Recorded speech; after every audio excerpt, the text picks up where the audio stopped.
আজকে মাহবুবটা করে আমাদের ফ্রেন্ড মুস্তাফাজ্জল, আপনার কাজ যেভাবে দেখতেছেন ঠিক আছে, কন্টিনিউ আপনি চালিয়ে যান। Thank you.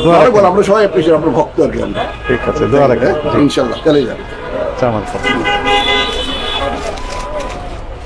খুলে দেন।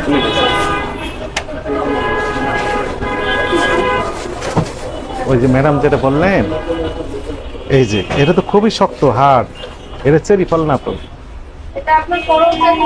এই যে করম চা। আপনি চলে গেলেন কেন? ওনাকে একটু বুঝিয়ে দেন যে আপনি যেটা ধরলেন শেষ হলো না তো, এটা ফিনিশিং দেন। করম চা কালার করা, সেই করম চা ফল না এটা? এত শক্ত তো হবে না চেরি। হাতে দেখেন, আপনি নিজে দেখেন।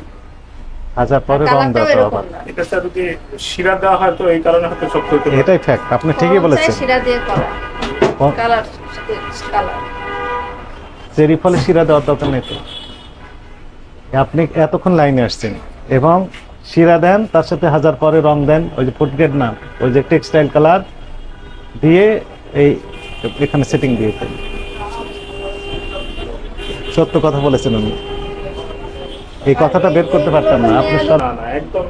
তাহলে কারা করেন এগুলো? ওগুলো তাত্ত্বিক কথা বাদ দেন।